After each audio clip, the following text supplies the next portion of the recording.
Hey everyone, this is Nick with Twisted Wrister Hockey, coming at you with oddball hockey topics, homebred statistical analyses, jersey unboxings, and more.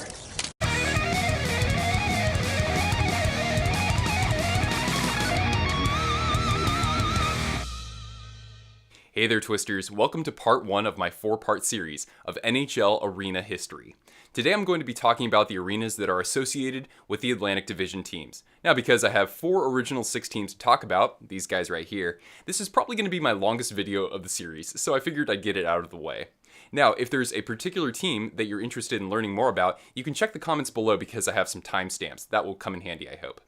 Anyway, for those of you who are new to the channel, well, if you like weekly hockey content, be sure to hit that red subscribe button. And without further ado, ladies and gentlemen, let's go. Alright, so we're going to get started with our four teams here that are from the original six era. I'm going to start with the Detroit Red Wings. Their first stadium was Olympia Stadium, lasting them from 1927 to 1979. Originally, they were the Detroit Cougars. They had purchased the rights from the Victoria Cougars, and then they became the Red Wings. As I mentioned in my mascots video, this is where the first octopus was thrown onto the ice all the way back in 1952. The first ever event held here was the International Stampede and Rodeo. The Red Wings won 7 cups during this era, although they struggled in the later 1960s and 70s. Starting in the late 60s, the surrounding area had suffered riots and a general socio-economic decline. The club nearly moved to the suburb of Pontiac, but found a better deal on the Detroit riverfront. Thus we got Joe Louis Arena, aka the Joe.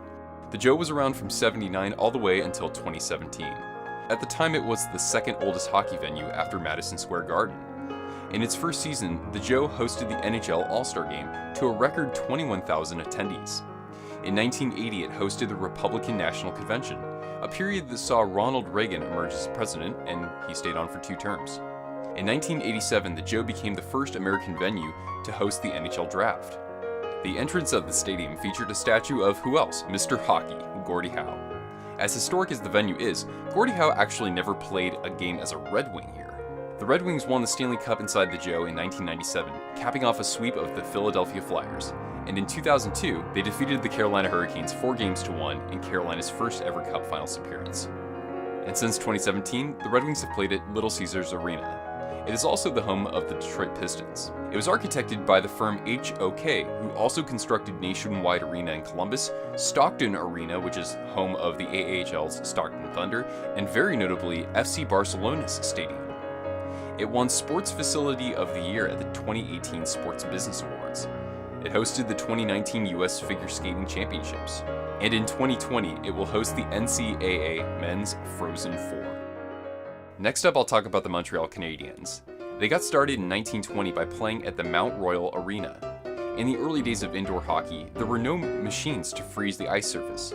Seating capacity was just about 6,000, but it could support as many as 4,000 more in standing room. In the first game, the Montreal Canadiens defeated the Toronto St. Pats 14-7. Sadly, the building was destroyed in a fire in 2000. In 1926, the Canadiens would move to the Montreal Forum.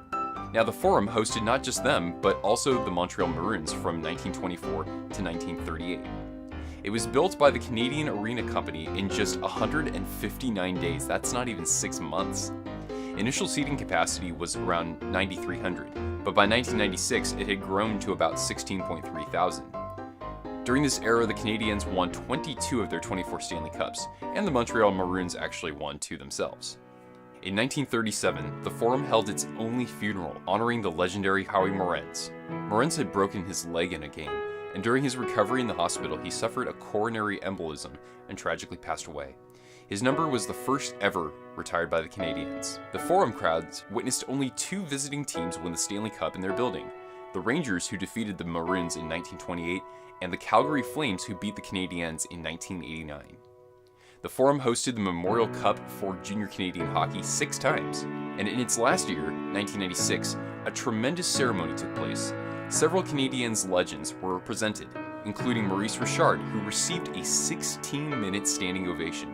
A torch bearing the same message that appears inside the Canadiens' current jerseys, in the interior collar, was passed along former captains, ultimately landing in the hands of current captain Pierre Turgeon. The next day, the torch was carried to the new Bell Center in a procession. So in '96, the Canadiens moved into the Bell Center, or the Centre Bell in French Canadian. The Bell Center is the world's largest hockey arena for seating capacity, so I'm not counting standing room only, but in terms of seating, it seats 21,302. Construction began just 2 weeks after the Habs won their 24th Stanley Cup, but the Bell Center has never hosted a Stanley Cup match in its existence. It hosted games during the World Cup of Hockey in both 1996 and 2004. It hosted the 2009 NHL All-Star Game, and later that year the NHL Draft. In 2014, after the passing of iconic Canadian Jean Beliveau, the Bell Center hosted a sellout crowd with the exception of one seat reserved for the 10-time Cup champion. 11 of the franchise's 18 retired numbers have been lifted to the rafters in the Bell Center era, the most recent being Guy Lapointe back in 2014. The numbers of 3 Montreal Expos also hang in the rafters, commemorating the baseball club that eventually moved to Washington, D.C. and became the Nationals. Unlike other clubs, the Canadiens only raise banners for Stanley Cup championships, not conference championships, not division championships, not President's trophies, and certainly not conference regular season champions. I've seen a couple of those banners before. Now we're going to hop back over the border to Boston. So the Boston Bruins initially began play in 1924 in the Boston Arena, which is now called Matthews Arena. Owned by Northeastern University, it is the oldest hockey arena still in use in the world, dating back to 1909. That makes it older than Fenway Park, Wrigley Field, Lambeau Field, and Soldier Field, among other venues. In 1972, it was briefly a home venue for the World Hockey Association's New England Whalers, who later moved to Hartford and then to Carolina as the Hurricanes. The first professional ice hockey match didn't even involve the Bruins. Back in 1911, before they were even around, 2 National Hockey Association teams clashed, the Montreal Wanderers and the Ottawa Senators. The Bruins would move on to the Boston Garden in 1928. It was originally called Boston Madison Square Garden, I kid you not, but the name changed very, very soon after. During this era, the Boston Celtics won 16 championships, and the Bruins won 5 Stanley Cups. Most notable among them, one of the most iconic moments in all of hockey took place here in 1970, when Bobby Orr went flying through the air, scoring the cup-clinching goal against the St. Louis Blues. John F. Kennedy, a Boston area native, held his last campaign rally before being elected as president in 1960. The Beatles played at the Garden in their first ever North American tour. And maybe the most interesting story from this video. During the building's demolition in 1998, demolition crews reportedly came across the remains of a monkey. One of the crew members, John Bagan, recounted stories of keeping the monkey around during demolition and playfully hiding him from business management. However, while keeping the monkey with him even outside the site, Bagan encountered some bad luck. He broke his thumb when using a jackhammer. His truck was rear-ended with the monkey in the car. He tried bringing the monkey to a radio station to get some fun airtime, but he couldn't reach the station in time because of traffic. Years later in 2015, Bagan reported that he only had the monkey's skull now. He believes some animals took the body while it was lying in his basement. Since 1995, the Bruins have played at the TD Garden. TD Garden is the long-awaited new home for the Bruins and Celtics after initial plans and proposals kicked off in the late 1970s. There was a chance that the Bruins would actually relocate to New Hampshire. Right outside is a statue of the legendary Bobby Orr. TD Garden hosts over 200 public events annually. It's hosted the 1998, 2004, and 2015 Frozen Four, UFC 118 and 220, a plethora of NCAA men's and women's March Madness rounds. While the Bruins won the Stanley Cup in 2011, it was not on their home ice, it was in Vancouver. The only cup that has been won inside the TD Garden came in 2013, when the Blackhawks defeated the Bruins in 6 games during the lockout-shortened season. Now to the Toronto Maple Leafs. Their first venue was the Arena Gardens, which later became the Mutual Street Arena. It was around for the Leafs from 1912 to 1931. It hosted teams from a number of hockey leagues. At the time, it was the largest indoor rink, accommodating as many as 7,500 spectators. This is where radio broadcasting of hockey games began. It would pave the way for legendary Hockey Night in Canada broadcaster Foster Hewitt. Some of the Stanley Cups that were hosted there: 1914, when the Toronto Blue Shirts defeated the Victoria Aristocrats. 1918, the Toronto Arenas defeated the Vancouver Millionaires. 1920, 2 games between the victorious Ottawa Senators and the Seattle Metropolitans. In 1922, the Toronto St. Pats defeated the Vancouver Millionaires. In the 1960s, it was converted into a curling club and recreational skating rink, lasting until its demolition in 1989. In 1931, the Leafs moved to Maple Leaf Gardens. Tons of sports organizations hosted games at Maple Leaf Gardens, including Toronto Huskies basketball, Toronto Marlboros of the OHL, the Toronto Toros of the World Hockey Association, the Toronto Blizzard of North American Soccer League, and many more. The site for Maple Leaf Gardens was purchased back in 1930 for the price of $350,000, which was apparently $150,000 below market value. The first hockey game drew 13,542 fans, but later that year, even more, 16,000, showed up for a professional wrestling event. World War II-era British Prime Minister Winston Churchill was a featured speaker the following year.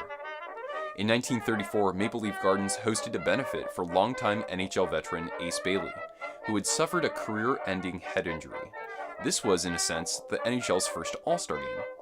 Later in 1947, Maple Leaf Gardens would host the first official All-Star game.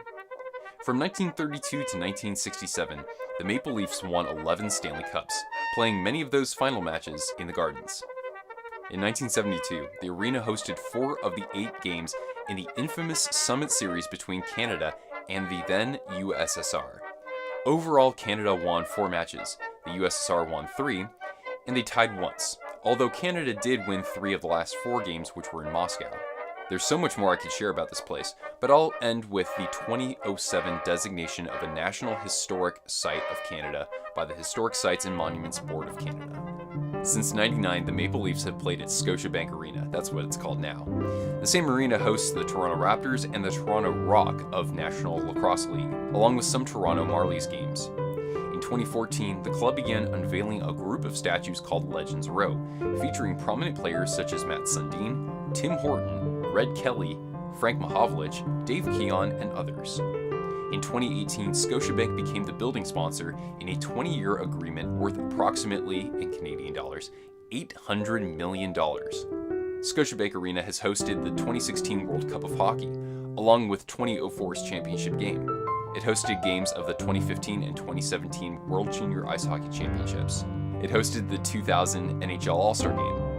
It also hosted the 2016 NBA All-Star Game, the first one to be held outside the US.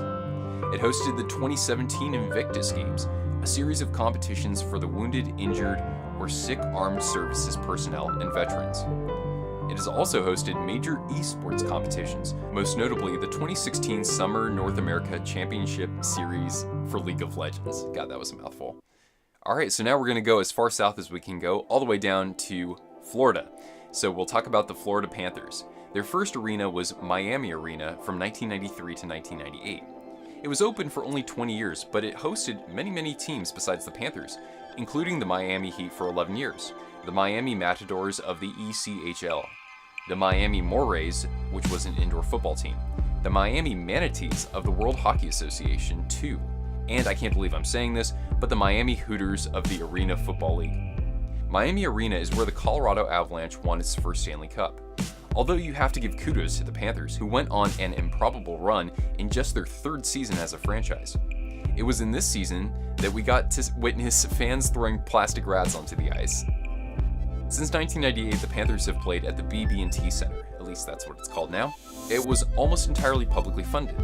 It was designed by Ellerby Beckett, a firm that designed a multitude of sporting venues, including the Barclays Center in Brooklyn, KeyBank Center in Buffalo, the Wells Fargo Center in Philadelphia, and the 1990s renovation of Madison Square Garden. The arena boasts over 70 suites, each with an average of 650 square feet, the largest for any arena, at least that's what I had read. The BB&T Center hosted the 2003 All-Star Game, the first to be decided in a shootout, the Western Conference won that, as well as both the 2001 and 2015 NHL drafts, the southernmost locale for any draft. It has hosted other sports teams, including the Florida Pitbulls of the American Basketball Association, the Florida Bobcats of the Arena Football League, and yes, I can't believe I'm saying this, the Miami Caliente of the Lingerie Football League. In 2018, following the Stoneman Douglas High School shootings, BB&T Center also hosted the survivors and their family members for a CNN town hall on the topic of gun control. Now to their neighbors, slightly to the northwest, the Tampa Bay Lightning. The Lightning got started at the Expo Hall from 1992 to 1993, so they were there for just one season. Now this is the actual exhibition hall for the Florida State Fair, and it only sat 10,425 for hockey. In addition to the Bolts, it hosted the Tampa Bay Rowdies of the North American Soccer League and also the Tampa Bay Tritons of Roller Hockey International. That was a club that was actually owned by Mark Messier when he was still a player. The next season, the Lightning moved to Tropicana Field. The stadium was completed in 1990 to accommodate a baseball team, which at the time was rumored to be the Seattle Mariners and then the San Francisco Giants, but eventually Tampa Bay got its own expansion team.